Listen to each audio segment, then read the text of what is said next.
Hey, I'm DJ Simmons, spoken word artist. I'm a Bayesian poet. I love where I come from. I love seeing people around me, observing the true nature of what Bayesian and Barbadian culture is. I love fun and I'm full of energy. I like bringing smiles to people that I'm around. I love to be the catalyst for any positive kind of movement. That's me. That's what I like to do.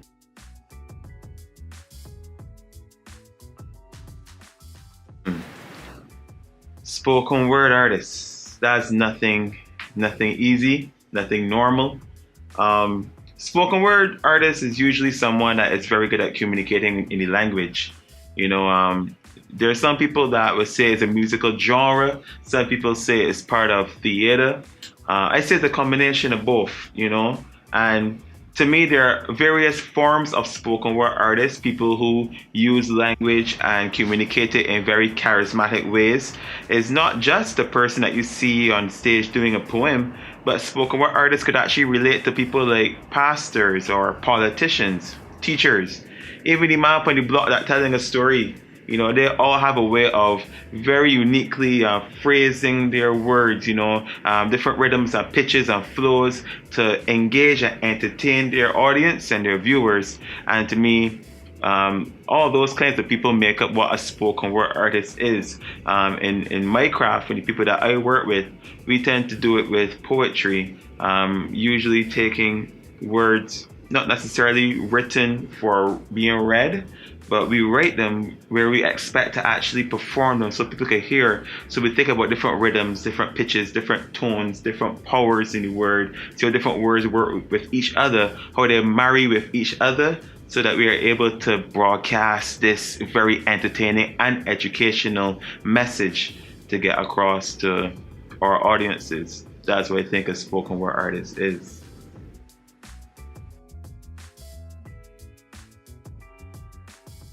No, I ain't a big singer with no big band and musicians behind me. All I got is my microphone and my voice and me. So you gotta be really innovative and creative in the way you can get these stories across to people. So you gotta, use your body. Make sure you know exactly how to use your voice. Really fall in love with your voice. And I know that could be real hard for people because for me, I really hate hearing my voice over and over and over because it's got to do a lot of rehearsal. But you really got to be able to know your voice as an instrument. The same way, like a singer, your voice is an instrument. You got to take care of your voice. You got to take care of your body. And then on top of that, now when you get on the stage, it's communicating with the people. You got to relate to them. You is them. You are their voice. You're speaking to them, about them, and for them. So when you go on stage, be genuine, man.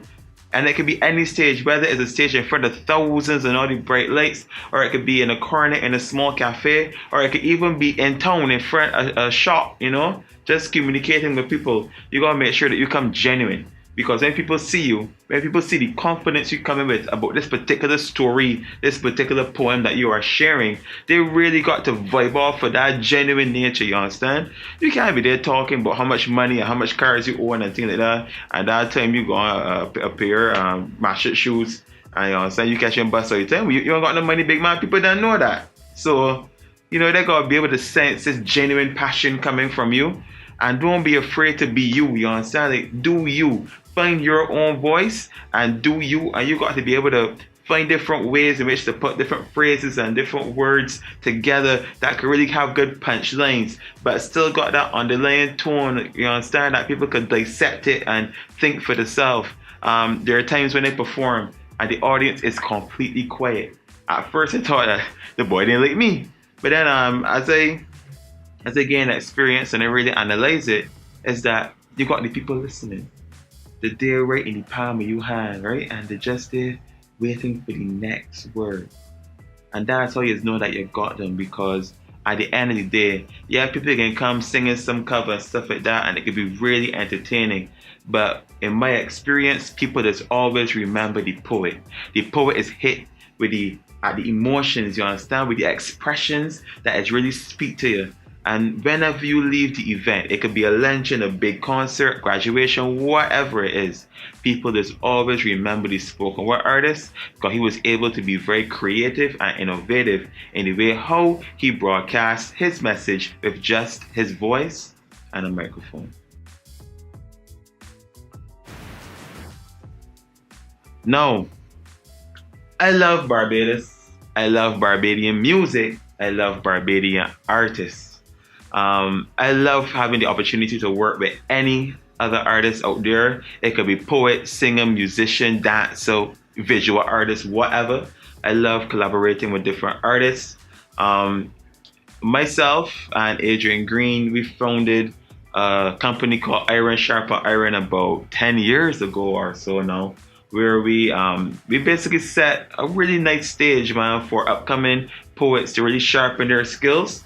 The flagship show was called Taught Hard, and it was really popular back in the day, man. And we did a lot of other projects after Taught Hard as well.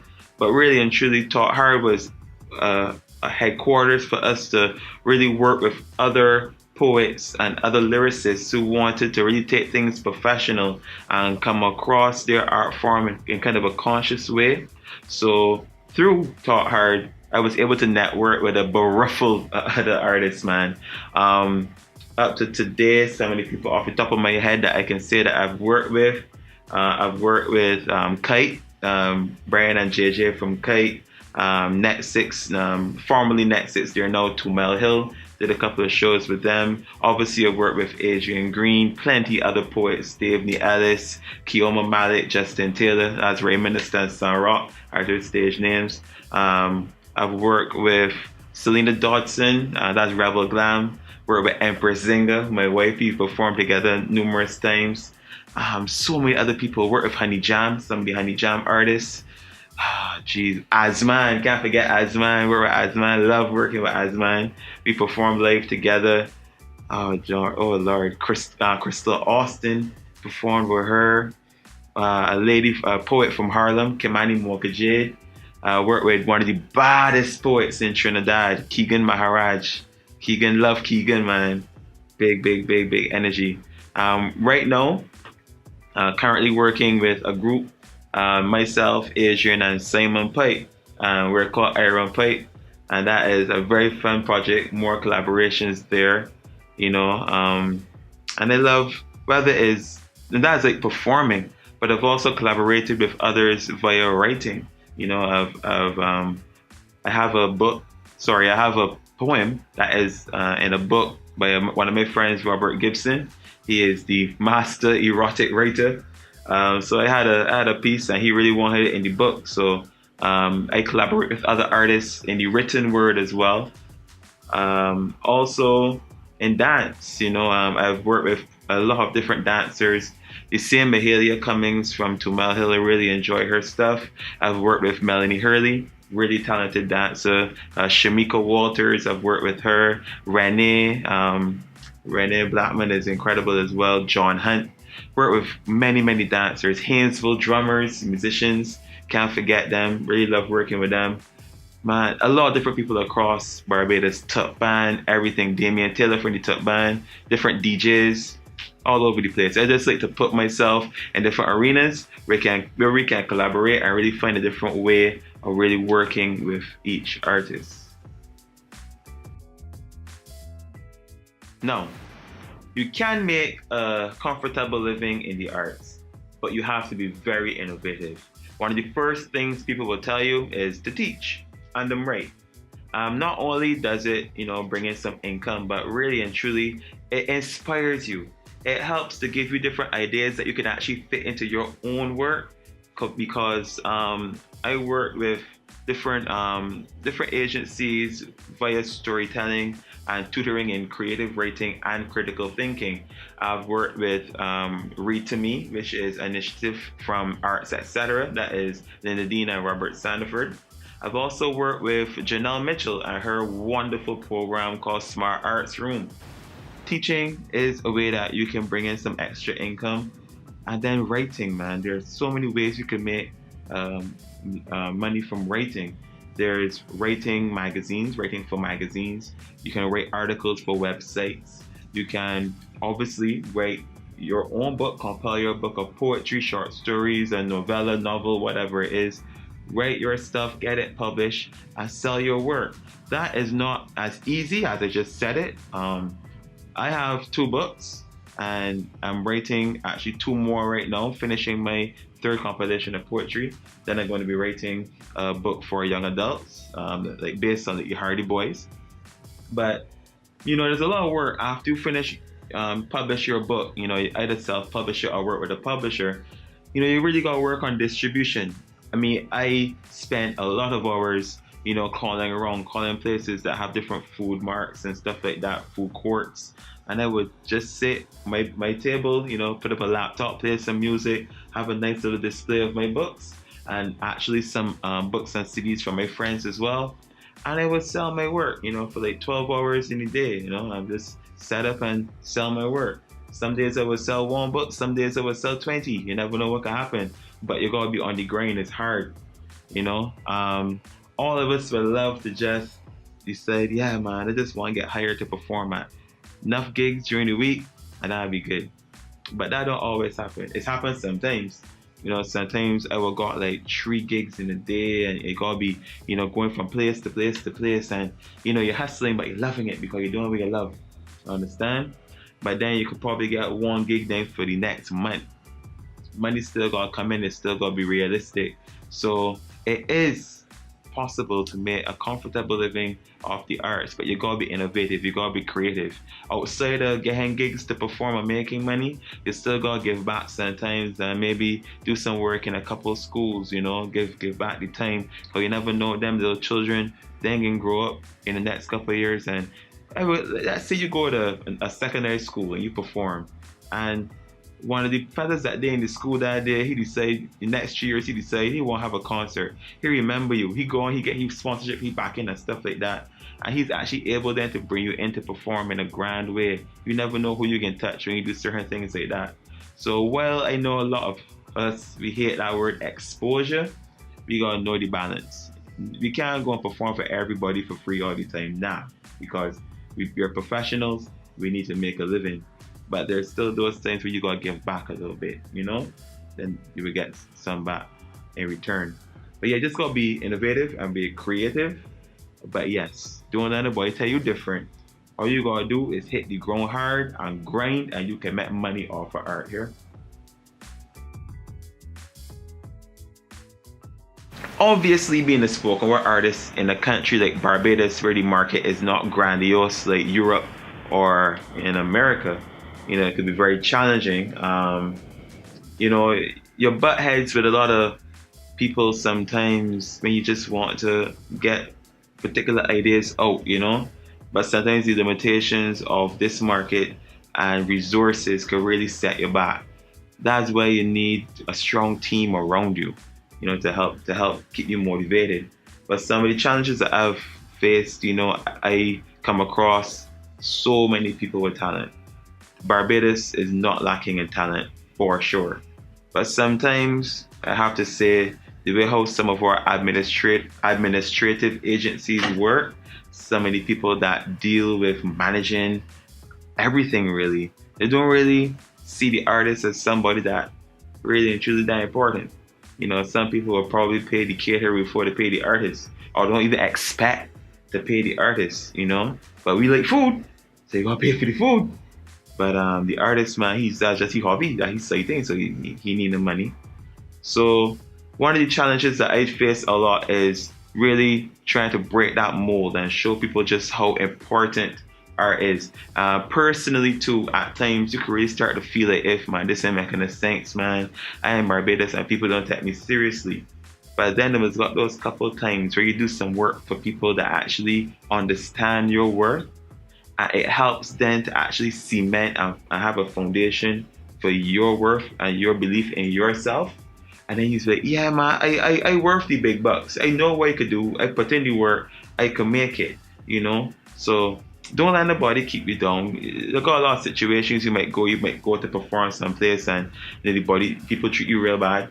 You get a lot of disrespect, but at the end of the day, hit the stage, perform for the people can give you the love, the people can give you the forward, you can get recommended to other people, and they can work out.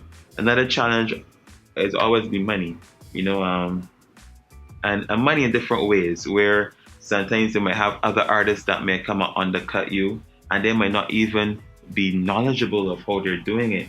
But that it goes back to worth. If they come to perform for you and they say, man, I can charge you $500 to perform for you, but then somebody else come and say, man, I will do that for the $50, do that easy. Then you, sir, that have just charged $50, you will have to perform 10 places to make my one $500. So you working harder for yourself. I can't get no work, and everybody else that want work can go and charge $50 too. That just don't make the sense, big man. So people that want undercut in the industry, and honestly, I don't get a lot of it, but I see tons of it in the DJing world and in the music world, where people undercut each other all the time, and it don't make sense. A lot of stabbing in the back going on. It don't make no sense. So just choose people that you work with wisely. Have knowledge about the industry. Do not be naive. Know your worth, but don't be naive. Know where you can fluctuate, negotiate, but always know your worth.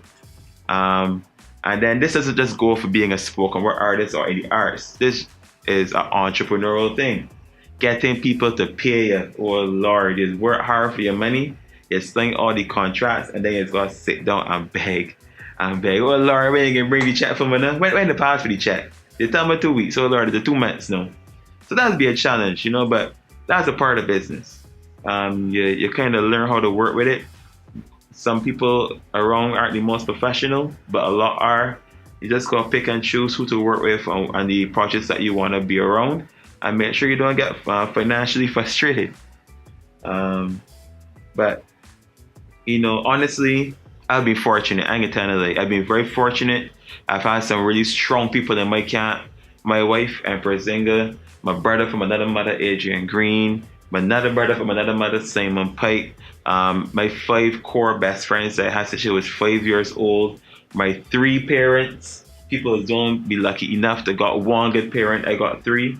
My mother, my father, and my stepfather. All these people have been really strong, really supportive of the stuff that I do. So I've been able to be very fortunate to have a good camp and good energy around me that will keep supporting me and will tell me when they're doing foolishness. Because you do not want friends that you can be like, this is my new piece, they can be like, man, that real good, man. That time is beer junk. You need people that will be able to be upfront with you and tell you, DJ, that when they're working, dog, try again. And I got them. I got them, trust me. Now, I've been doing spoken word for about I would say 11, 12 years or so, just over a decade. And I could definitely see how I have evolved over the years. Definitely. I have done a lot in terms of the art form, different experiments. Worked with, as I said, worked with dancers, worked with musicians, worked with visual artists. But right now, this project that myself, Adrian Green, and Simon Pike are working on, Iron Pike, we're about to release a EP or a mixtape, depending on how much tracks make the final cut. We're putting a lot of work down, writing, producing, recording some singles. We got a good couple of live performances under our belt. We did a feature at Mahalia's Corner. We can be at the Independence Mega Concert. We can be with G Syndicate in their Christmas party. We did the NCF crop over reading. We did Love Poetry and Song. We got some live performances under our belt, and it's helped to really build a good foundation for what our brand really is, because it's extremely unique. You're combining spoken word, and then almost like folk, reggae, rock music. And then you're blending it all and actually creating a different sound. So I'm doing more than just doing spoken word. I'm doing vocal percussion. I'm singing, I'm harmonizing, I'm playing djembe drum. And all that is helping to actually boost the evolution of the spoken word in this project. Because at the end of the day, Iron Pipe, we are lyricists. Simon Pipe is a boss singer and songwriter. We all know about Adrian and his incredible writing and performance skills. And they tell me that I got rhythm and I can write a rhythm good, and it's got some pretty decent words and things. So it's really a nice combination of harmony, song, rock, folk, culture, spooge, Barbadiana, and a melodic message. Messages that catchy, messages that making sense. And our second single actually coming out in a couple of days. And I hear so sweating trying to get the artwork finished off and the lyric video done. Because as an artist in Barbados, sometimes you don't got all the money to spend for every single thing. So you gotta learn, you know. I went and I learned desktop publishing.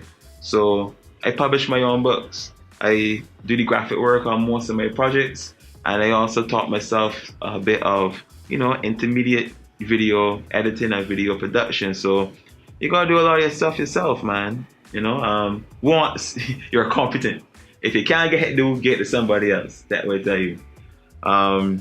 Between me, Adrian, and Simon, we really like what Iron Pipe is. We're really seeing it progressing, and one of the things that actually has us very excited is we really want to get the production and the recordings done so that we can then export it and get onto some festivals in Europe, you know, because they have some of these really unique acts, you know, of which we think that Iron Pipe is one. We really think that we could go on these stages and blow away some international audiences once we get the opportunity. So right now it's about networking, working with some other people, and seeing if we can get on some of these cards, man, regionally and internationally, especially in Europe, because so much dopeness happening in Europe, right? And we think that our spoken word, Bayesian culture fusion could really fit into that mold and really expand in that demographic,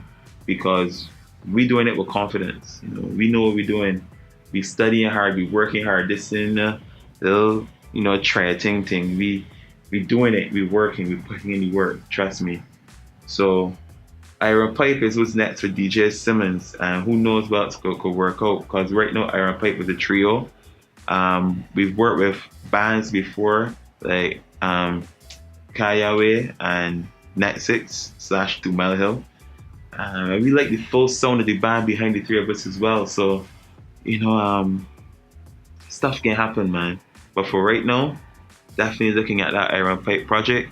And as for DJ Simmons now, the writer, looking to get some prose out, you know, some novellas. I got a couple ideas for novellas in my mind, trying to stick to the discipline to write, because writing a novel is not easy.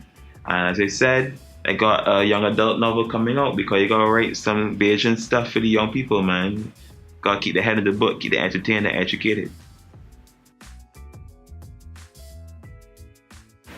Now, if you want to be in the arts, a spoken word artist, to be specific, it won't be easy. People think that, okay, I could write some poetry, I could rhyme cool, you know. Yeah, I'm ready to go up on the stage and be a spoken word artist. There is a difference between poet and spoken word artist. We commit our work to memory. We commit our work to muscle memory, meaning that the next line is be forming and we move even before we know it is in the brain. You know, we rehearse a lot. And we have to think a lot about how our words sound, how our voice sounds, you know, how we're going to be able to translate this particular sentence to our audience, the type of energy we got when we deliver it, you know, based on which audience we're around, you know, are we going to perform standing or sitting? And then sometimes when you get to the actual space where you got to perform your work, you might choose to do a different piece altogether. And a lot of spoken word artists only do original work. You know, sometimes the musician would need to you know, to kind of get the ball rolling a bit, putting a couple covers if their original music isn't that popular. But really and truly, a spoken word artist is just do original work most of the time, you know. So you can be able to really come at the audience with that confidence, and you can only get confidence in your own work if you're doing it over and over and over. They got one of my pieces, Energy. I'm sick of energy. I have rehearsed and performed energy so much, I'm tired of hearing it. but I would do it again and again and again in a heartbeat because of the message of energy I always do for people. But in order for me to be able to deliver that and then be able to get that genuine energy get out to me and really peaceful, it's about rehearsal. So you gotta rehearse your stuff. Rehearse it in the mirror, rehearse it in the bath, rehearse it for your boyfriend, your girlfriend, your parents, whatever. Rehearse your stuff, and then you gotta find the open mics. There are tons of open mics going on around Barbados. Yes, the numbers have dwindled a bit over the years, but when I first started, there used to be an open mic every single night in Barbados, weekly. And then outside of the open mic now, they have people that will perform at different bars and stuff like that. I first started going to places like Pablo Dantes, and I would ask people like Alex Cummins and Garvey, for a little piece, they could do a little piece here, and then let me come and do a little piece of poetry and talk one of their songs. I work with Alan Shepard a lot, who helped me to actually develop my performance on stage. One of the things that I learned from Alan that I would share with everybody right now, if we really want to get into the arts, is nobody's don't really come to hear DJ Simmons, They must come to hear DJ Simmons perform. So unless you was like Rihanna or Beyonce, where you name out there big and bold and everybody in the world know you, they could just mention your name and people freaking out. But really and truly, if you're now coming up in the arts, especially as a spoken word artist, your name isn't a brand as yet. So you gotta really put down a performance for people then to start to know your name and know your brand and fall in love with you. So no matter if the dog dead early this morning or the house burned down, left that part it is. When you get up on the stage is a whole other experience. And you gotta bring that piece to life through confidence on that stage in that moment, so the crowd can recognize you and then be like, you ain't bad at all, boy. So always think about bringing that experience to the stage, not even just the performance, the whole experience. From the time the man call your name at that open mic and you get on from the stage, you coming on and you coming on to perform.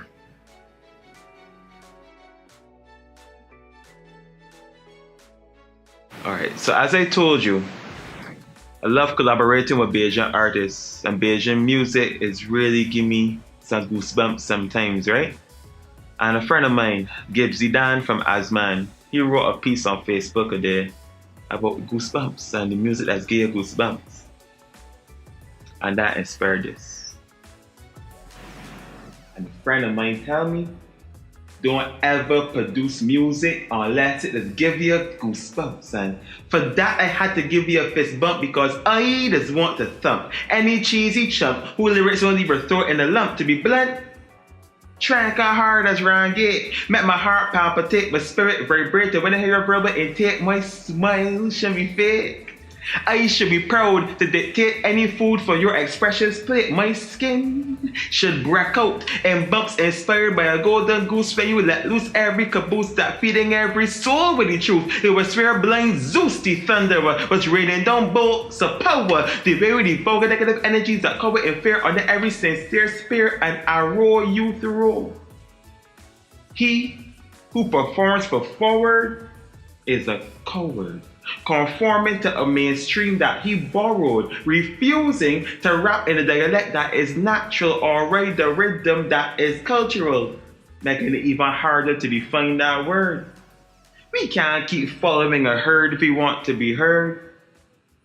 So if you're ready to walk the walk, right? Are you ready to talk the talk? Say, listen and pay attention to constructive criticism, but understand.